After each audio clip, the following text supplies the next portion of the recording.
السلام علیکم دوستو آج 4 دسمبر 2019 بدھ کا دن ہے۔ دنیا کی بہترین اپ ڈیٹس میں آج آپ سنیں گے کہ چین کا امریکہ کو ٹکانے دار جواب دینے پر غور، بھارت کے ساحل پر سفید زہریلی جھاگ، امریکہ فیصلہ کر لے کہ اسے کرسمس پر کیا تحفہ چاہیے۔ آخر اس کتاب میں ایسا کیا ہے کہ ناروے یورپ کے لوگوں نے قرآن پاک کا مطالعہ شروع کر دیا۔ امریکہ اب فرانس کو سبق سکھانے کے چکر میں۔ ابو ظہبی کے ولی عہد ایک ننھی بچی کے گھر کیوں پہنچ گئے؟ بھارتی دماغ تو یوز کرتے ہیں لیکن کن چیزوں پر؟ امریکی فوج کے افغانستان سے انخلاء کا طالبان کے امن مذاکرات سے کوئی تعلق نہیں۔ برکینا فاسو میں گرجا گھر پر حملے کے دوران 14 افراد ہلاک۔ کیا چین مسلمانوں کی مساجد مذہبی مقامات کو مسمار کر رہا ہے؟ دل دہلا دینے والی رپورٹ۔ چین میں موبائل فون خریدنے کے لیے چہرے کی شناخت ضروری۔ دنیا کی آدھی دولت 8 بندوں کے پاس۔ تو آئیے دوستو چلتے ہیں اب خبروں کی ڈیٹیل کی طرف، لیکن اس سے پہلے اگر ہو سکے تو ویڈیو کو لائک، شیئر اور سبسکرائب ضرور کیجیے گا، شکریہ۔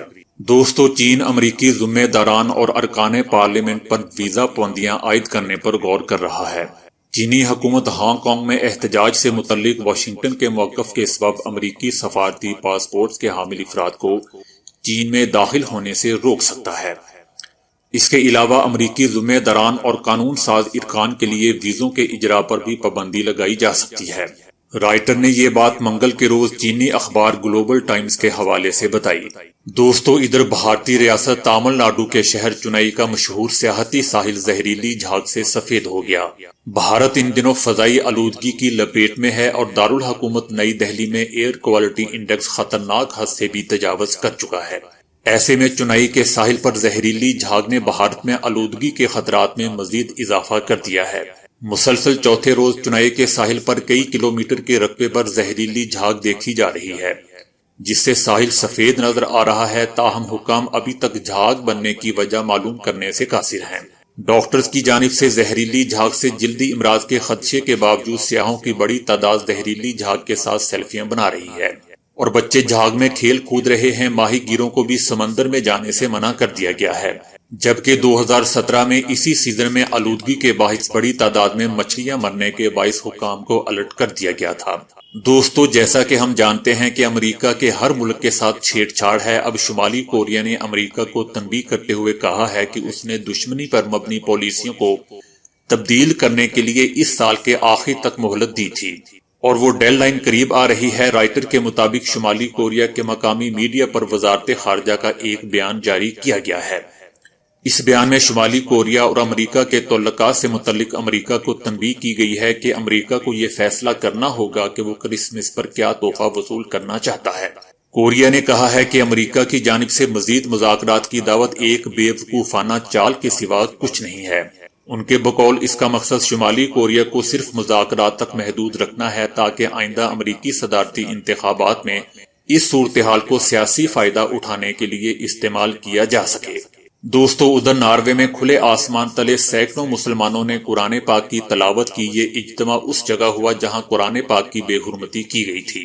ناروے کے دارالحکومت اوسلو میں گزشتہ دن دنیا کے مختلف ممالک سے تعلق رکھنے والے سینکڑوں مسلمان، جن میں پاکستانی بھی شامل تھے، کھلے آسمان تلے جمع ہوئے اور پورا 1 گھنٹہ سورۃ یاسین کی تلاوت کر کے قرآن کریم سے اپنی عقیدت اور وابستگی کا اظہار کیا۔ یہ اجتماع -8 درجے سینٹی گریڈ انتہائی سرد موسم میں منعقد ہوا۔ اس میں خاص بات یہ تھی کہ اس تقریب میں گرجا گھر کی خاتون پادریہ مس بریت خصوصی طور پر شریک ہو کر مسلمانوں سے یکجہتی کا انہوں نے اظہار کیا۔ اجتماع میں بڑی تعداد میں خواتین اور بچے بھی شریک ہوئے۔ واضح رہے کہ ناروے کی اسی جگہ پر 2 ہفتے قبل ایک انتہا پسند شخص نے پولیس کے منع کرنے کے باوجود لوگوں کے سامنے قرآن کریم کی بے حرمتی کی تھی۔ اس موقع پر ایک مسلمان نوجوان نے اپنے ساتھیوں کی مدد سے قرآن پاک کی بے حرمتی کرنے والے اس شخص کی پھینٹی بھی لگائی تھی۔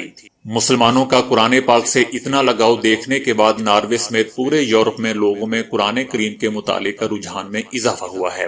یورپی مسلمانوں نے قرآن کریم سے اپنی محبت کے اظہار کے لیے کلام الہی کو پہلے سے زیادہ پڑھنا شروع کر دیا ہے، اور غیر مسلم اس لیے اس کا مطالعہ کر رہے ہیں تاکہ دیکھا جائے کہ اس کتاب میں ایسا کیا ہے جس کے تقدس کو مسلمان ہرگز پامال نہیں ہونے دیتے۔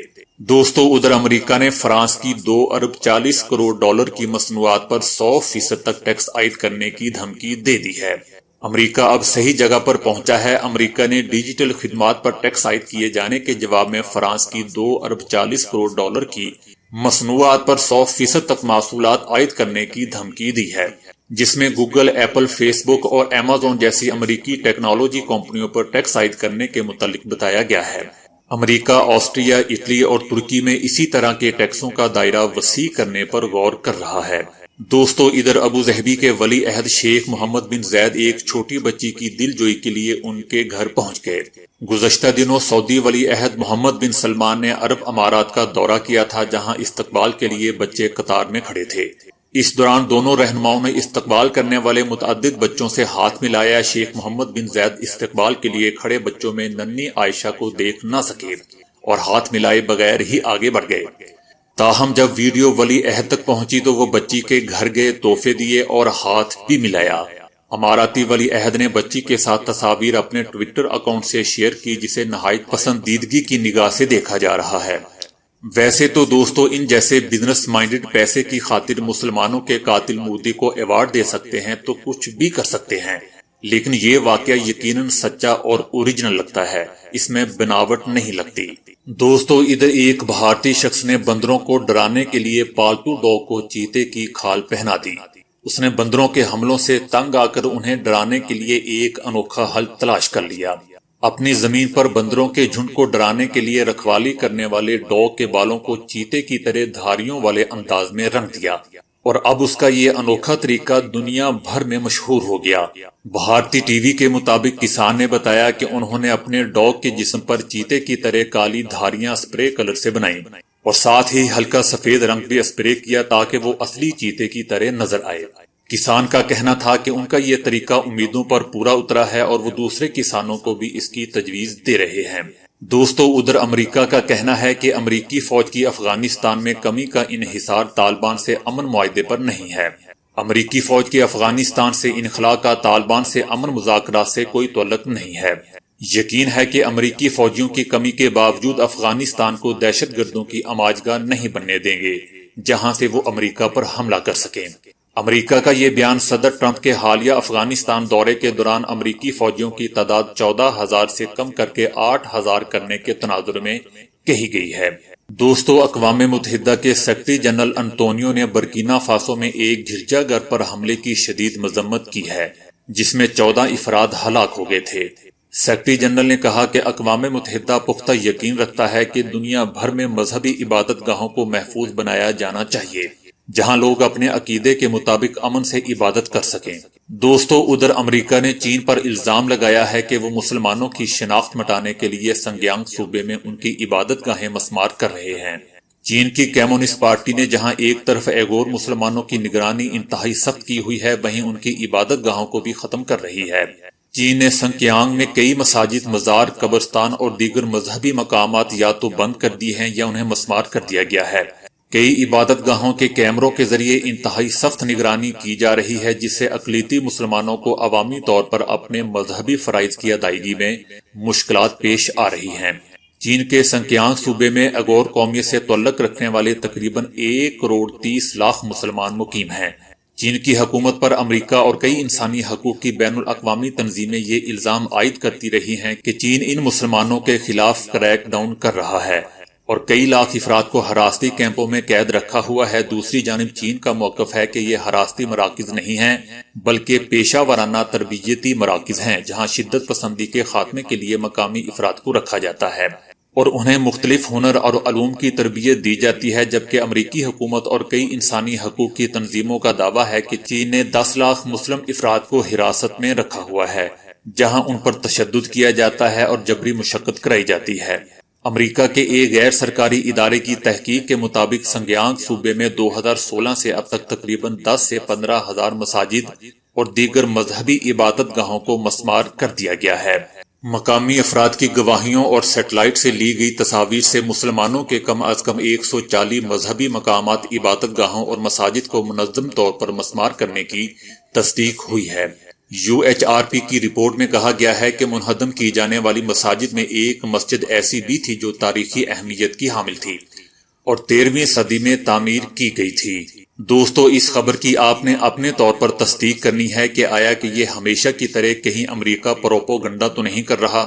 دوستو، چین میں صارفین کے لیے موبائل فون خریدنے سے پہلے اپنے چہرے کی شناخت یا فیس سکیننگ کرانا لازمی قرار دے دیا گیا ہے۔ اب ہر نئے ٹیلی فون نمبر کو جاری کرنے سے پہلے صارف کے اصل نام کی رجسٹریشن لازمی ہے۔ چین کی انفارمیشن ٹیکنالوجی اتھارٹی کی جاری کردہ ان ہدایات پر 1 دسمبر سے عمل درآمد لازمی ہو چکا ہے۔ دوستو، دنیا کے 8 امیر ترین افراد کی دولت دنیا کی آدھی آبادی کی دولت کے برابر ہے۔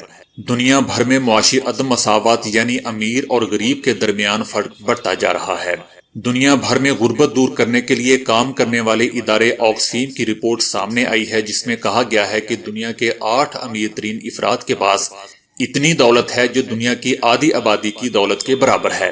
آکسفیم کے مطابق دنیا میں 1810 ارب پتی موجود ہیں، جن کے پاس موجود دولت دنیا کے 70% افراد کے برابر ہے۔ دنیا کی آدھی غریب ترین آبادی میں سے 80% افریقہ اور ہندوستان میں رہتے ہیں۔ دنیا کے امیر ترین شخص کے پاس اتنی دولت ہے کہ وہ 3 سال تک پاکستان جیسے ملک کے سالانہ بجٹ کے پیسے اپنے پلے سے ادا کر سکتا ہے، تاہم وہ اپنی تمام تر دولت کے ساتھ امریکہ کو صرف 5 دن ہی چلا سکتا ہے۔ فہرست کے مطابق دنیا کا امیر ترین اشخاص میں ایمیزون کے جیف، مائکروسافٹ کے بانی بل گیٹس، وارن بفٹ جو 60 سے زائد کمپنیوں کے مالک ہیں، کرسٹین ڈیور کئی لگژری آئٹم بنانے والی کمپنیوں کے مالک، اگنوت میکسیکو کے کارلوس، اسپین کے امینسیو، اوریکل کے لیری ایلسن اور فیس بک کے مارک برگ ہیں۔ اکنامک ٹائمز کے مطابق ہندوستان کے امیر ترین آدمی مکیش امبانی اپنی دولت سے بھارت کا 20 دن کا خرچہ چلا سکتے ہیں۔ چین کے امیر ترین آدمی علی بابا چین کا 4 دن کا خرچہ چلا سکتے ہیں، جبکہ سعودی عرب کے پرنس الولید اپنے ملک کو 26 دن تک چلا سکتے ہیں۔ جبکہ دوستو، پاکستان کے امیر ترین شخص آصف زرداری اور نواز شریف صاحب یہ اپنے ملک کو اپنے خرچے پر کتنے دن چلا سکتے ہیں، دوستو یہ میں آپ پہ چھوڑتا ہوں۔ کیلکولیٹ کریں اور مجھے بھی بتائیں۔